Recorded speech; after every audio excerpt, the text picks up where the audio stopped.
Yo, what is up, everybody? Welcome back to Watch Darius TV. I am back with another review, and this one is of Invincible, Season 2, Episode 2. In about 6 hours, I will lose my virginity to a fish. If you like this video, like, comment, and subscribe, and share the video for all things Invincible. Let's begin with the review, okay? So, already, let me just start off with this is probably the craziest name of an episode I've ever heard of before. It's uh, really distinctive. I never really knew that they would really go with a name like that. It was really odd, but compared to what the episode is about, it seemed like it's really fitting, even though it's really odd. But anyway, so the episode starts with Principal Winslow giving his speech to the school, graduation speech. Anybody that, graduated, your principal's gonna go through a long speech about stuff that you don't care about because you're just trying to get your diploma and get up out of there, like me. So Mark is missing. He's too busy fighting Doc Seismic. This pretty much kind of reminds me of like the beginning of Amazing Spider-Man 2 when Peter was fighting like the Rhino and he had to go to his graduation and stuff like that. But, this is what it's like, I guess, being a teenage superhero. He has to, fight crime and go to school and all sorts of stuff like that. Um, so anyway, Mark is able to stop like Doc McSeismic and his like weird lava men type of minions or whatever like that. He's able to do it all just in time to make it to his graduation. Shout out to the class of 2023. Shout out to y'all. And that's how that goes. Mark has also seemed like in this episode he's become very withdrawn from his friends. Ever since he's been working with Cecil, he's like become almost like a machine now. He's just too busy to make up for all the events that happened at the end of last season. So he's just completely coming withdrawn. It's funny that he's trying so hard to avoid being like his dad, but he's showing a lot of signs of being really similar to him throughout this episode, with his anger and all this stuff like that and becoming withdrawn. The astronauts come back to Earth after the Martian fiasco from last season. And one of the astronauts named Russ Livingston, he's now basically sort of like a Martian hiding in plain sight. He's his strangeness that he's been acting, all this weirdness, basically ends up having his boss ends up having him on some type of temporary leave, basically, because he's trying to hide the fact that he's a Martian on Earth and he's taking over this human body, and he's just trying so hard to not get exposed. Adam Eve, she's fixing up Chicago. By the way, this summer I watched her origin story. I know I didn't do a review on that. I probably may not, but honestly, I liked it. I'll say, just get I liked her origins. Her fighting against the bad kid. It was like a weird type of experiment gone bad. She fought again. Just a quick review of that. I really liked it. I thought it was cool. I didn't do a review of it because I had a major toothache and I just was not in the mood. But I'm just letting you guys know I saw her like origin story. I thought it was really dope, by the way. So anyway, let me get back to this review. So anyway, Adam Eve, like I said, she's fixing the city of Chicago, all sort of stuff like that, and the people love her. So she's becoming a really known, popular hero with her powers and all stuff like that. People love her, and there's that. So she's really rising above the ranks, with her image. Debbie wants to spend some time with Mark, do a little bit of traveling or something like that. But Mark is just too busy wrapped up in Cecil. He's becoming so withdrawn from me. Now he's withdrawn from his mom. He's not even becoming close with her. We also get a lot more into knowing more about Debbie in this episode too. Everybody's been affected by the big events that happened with Mark and Omni-Man's fight. Everybody's been affected by this. The Guardians are overworked now. They're getting tired.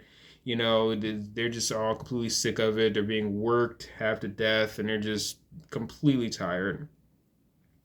Immortal is now dating Duplicate, and basically, what's this character's name? How did I hold on one second? Let me think.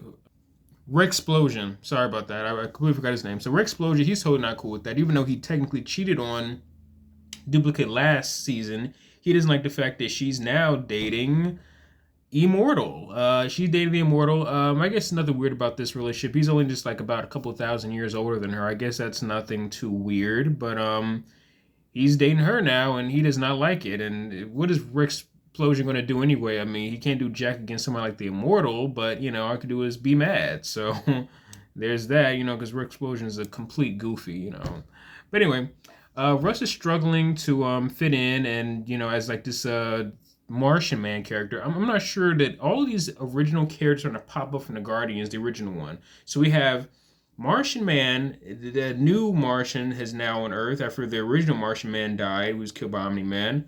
We see that Nightwing has an assistant, so I wonder, is he going to be a part of the new generation of, or he's going to join the Guardians or something like that? I mean, so it seemed like there's characters popping up. Then we see Aquarius's people. Maybe one of them might come up and become a new member of the Guardians. Who knows? It seemed like all these original members of the Guardians that died, they have like an offspring that's coming back to in the scene in this season. It seems like, but I don't know if they're trying to recreate the original Guardians. I'm not sure, but I'm assuming we're going to find more about maybe War Woman's people. Maybe her, the women from wherever she's from. I don't know, but maybe Red Rush maybe had a son. Maybe they might have powers. I don't know, but that's just my theory. Cecil wants Mark to look into, like I said, Darkwing. There's been some sort of a Darkwing poser, somebody that's like posing as Darkwing that's in Midnight City. So I'm guessing it's supposed to be like a remake of Gotham City, I guess. The whole world of the Invincible takes place, I guess, in this fictional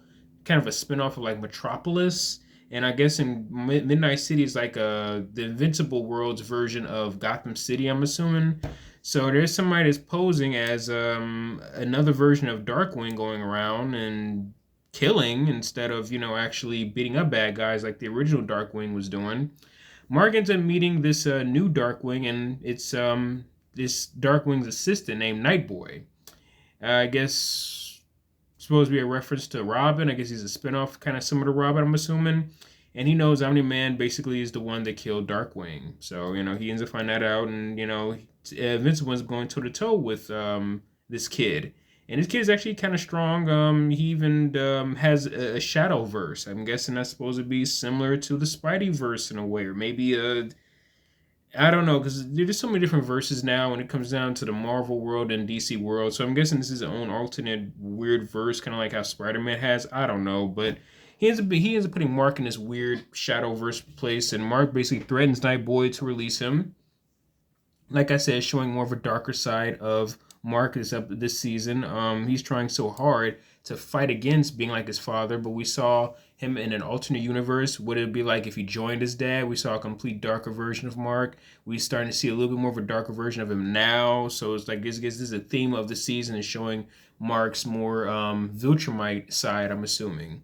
Debbie tells Cecil she doesn't want Mark working. Debbie tells Cecil she doesn't want Mark working for him. And even Debbie, and she just completely bothered by it. She doesn't like her sons being withdrawn and stuff like that, and just basically being this sort of, just working for Cecil. She just doesn't like it. She's worried about her son, and she just doesn't want him working for Cecil. And she's even shocked to see Donald. Like I said, I was shocked to see Donald in the first episode of this season. I don't know what's up with that. It was just never addressed, but she's even shocked. So everybody's wondering, like, yo, what's going on? What is Donald doing back? Is he some type of clone? Was he pulled from another universe or something like that? I don't know. It's kind of a theory I might have, Like I said, she's shocked to see that he's alive, and he seemed kind of strange. Like, why are you shocked? So it's as if he's aware that technically he died at the end of last season, but, yeah, so I'm assuming we're going to have to definitely figure out what happened there. The writing on the show was good. They'll find out some clever way to figure out how he was able to come back and survive this. Adam Eve's mom has money problems, and her dad is basically flipping burgers right now. So her family isn't really doing that good, because, after Omni-Man pretty much destroyed most of the city last season, ended up also destroying his furniture job that he had. So the dad is, he's too stubborn to get help from Adam Eve. So, there's that. We saw a lot more of how much of an a-hole he is in her origin story. So, we know that that's her ignorant father. Mark ends up taking Amber to Las Vegas, but Cecil ends up, messing that whole romantic date up by calling him in for a mission. So, Mark ends up going to his mission, and he ends up finding more about Aquarius's people now. After Aquarius ended up dying at the hands of Omni-Man last season, he was the king of the oceans, kind of like Aquaman. And now, after he ended up dying, they have this rule where, whoever is next in kin after whoever killed the king has to basically come and, the sort of sins of the father falls on the son type of thing going on in this episode. So, their law basically has it where, yo, Mark, you got to come down here and face the consequences for your father offing our king. So there's that. Mark is told he will have to basically marry like the widow, I believe, to atone for Omni-Man's murder of their king. Mark is basically taken to like this new version of Atlantis, the invincible world of Atlantis, and Mark says, like I said, he says he can't marry the queen because he has a girlfriend and all other stuff like that. And basically, he's told that the law is old and he doesn't have to do that, but they're going to have this sort of trial by combat thing. So he's going to have to fight this big kraken sea creature thing, whatever the heck this is, instead of having to marry the queen. So there's that. So you know. Anyway, back on Earth, back on land with Debbie. Debbie tries to sell a house to a couple who are arguing over finances and stuff like that, and the boyfriend is really pushy and kind of aggressive, and she gets mad at the husband because she's thinking of Nolan. He's going off on his girl about we can't afford this, and he's being really controlling and stuff like that, and Debbie. Is thinking of Nolan. This whole episode, she's really just sort of affected by a lot of stuff that Nolan did in a previous season, and it's starting to slowly build up within her. And she ends up, saying to the man under her breath, she's, own her and something like that. Then she completely loses her sale. She was going to originally probably try to sell it to this couple, but they leave and get turned off. So there's that. So her personal life is starting to affect her work life now. So, until she ends up addressing it, it's going to seem like it's going to continue to affect it. So, yeah, like as you can see in this episode, we see a lot of the huge effects of that Nolan has had on everybody from all the events that happened in the previous seasons, affecting each and every different character in some way. Not Mike. Mark ends up fighting this large fish thing, and it lets out this like type of sonic scream that sort of like hurts his ears, which is similar to Omni-Man's weakness that we saw in last season when they shot him with some type of shockwave type of sound wave thing that it pierced his ears. They're saying that basically with Viltrumites, that's their weakness is, it's their eardrum basically. They're, I guess, have very sensitive ears. So we see this monster was able to attack Mark's weakness. Cecil sets up this type of distraction for Mark to be able to flee to get up out of here instead of trying to fight this big creature thing. And this unlocks the fish creature. And Mark decides that he wants to, instead of leaving, he wants to save these fish people. Some of them are getting completely murked by this big creature thing. And Mark ends up saving them, and they sort of call it even once he's able to sort of stop this creature. And he saves the queen, so they decide, you ain't got to worry about doing a whole trial by fighting things. So basically, Mark ends up being able to clean up the disaster that his dad created with the Aquarius, with the Aqua Atlanta people and the Aquarius people, basically. So he's able to fix the crap that his dad set up. And Cecil wants Mark to basically just follow his orders next time, then instead leave out of there and leave them, instead of trying to, do that. But this might be useful for Mark in the future. He's able to save these people, so he might, want to help him out in the future, I would assume. Maybe there might be some type of team up, something like that. Maybe like how it was with Neymar and, in Wakanda. Maybe they might be able to work together. That's a reference to Black Panther too, if anybody saw it. But maybe there might be some type of way they can work together, possibly, instead of Cecil just trying to make Mark leave them there to die. Maybe now Mark can be able to get help from them in the future, possibly. That's a theory that I might have. Okay, so Donald questions Cecil about Debbie's reaction to him, to see like why he was trying to figure out, why was she so surprised that I live? So it's like Donald doesn't know that he basically died last season, and it seems like Cecil was trying to keep that quiet from him. So definitely, we know that Donald is going to look into that more as to figure out what happened to him. He does not have any recollection that he pretty much got his spine almost ripped out by Omni-Man and he blew himself up. He doesn't seem to remember that. But pretty much we know that throughout the series, he's going to figure out what happened to him. Either my theory, like I say, either he's a clone or he's from some other universe, possibly. So, let's see. Adam Eve's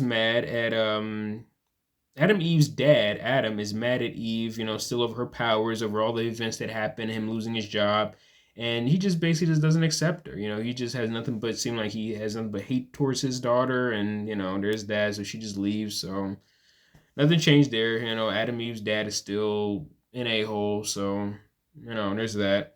Debbie finally cries at home. She finally just lets out her true feelings as to how she felt about everything that Nolan was saying, calling her a pet and stuff like that. And, Mark ends up seeing her and he hugs her and they, sort of heal over all the drama that, his dad basically created and the wounds that he left from all the stuff that he did last season. So, Meanwhile, at the Guardians base, after there was like some type of lizard fight that the Guardians have with these lizard creatures or whatever like that, they bring back this guy named Shapeshifter, Shape Smith, back to their base headquarters, and he's actually the astronaut Russ, who's basically secretly a Martian. So he seemed like he wants to be able to sort of join the Guardians, and he'd basically like the new Martian man, I guess. So he's completely weird trying to fit in. He'll be much better if he just basically came out and just let it be known he's a Martian. But I'm guessing he's clearly afraid of being exposed. So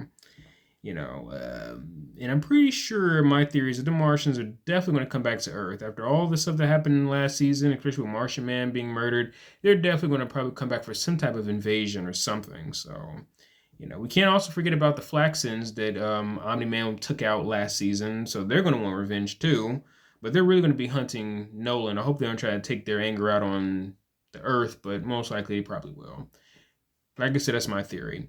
The Lizard League is like, I'm assuming this is some type of new group. I don't remember them from last season, so I'm guessing it's some type of new group of bad guys who are sort of on the rise, after they basically lost to the Guardians in a fight. So I don't know if they're going to be a new villain subgroup this season. As you can see, last season of Omni-Man, it was a bunch of different villain groups, so many different bad guys. So I'm guessing they are a new villain group. And I don't know what to say about that. They don't seem all that threatening, honestly. So, there's that. At the end of this episode, after the credits, we see Angstrom Levy is at this at the Pentagon with the evil version of Mark that's locked up. So I'm guessing this is from another universe that Angstrom Levy is basically like traveling through. We see a female version of Cecil and Donald pull a gun on Levy. This is basically him just going around different dimensions, I guess, creating havoc.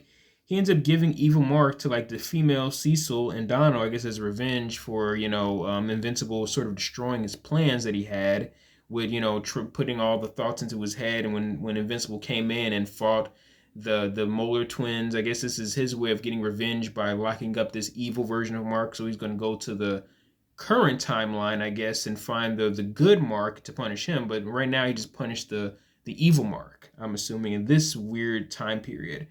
So he ends up giving evil Mark to the female version of Cecil and Donald and goes through a portal to a new world. So I'm assuming that whatever new portal he went through is the current, possibly going to be the current one where he's going to meet the good Mark. And he's just going to basically give Mark hell. There's no real theory there. We clearly know that he's going to be the main antagonist of the season. So there's that. So those are my theories of what I would think is going to happen in this season. It was really nice. Like I said, I love the writing on this show. It's really good. I can tell they put a lot of detail into this show, and I cannot wait to see what happens in the third episode, which is coming right up next year. If you like this video, like, comment, and subscribe, and share the video for all things Invincible. And thank you for watching my review of Season 2, Episode 2.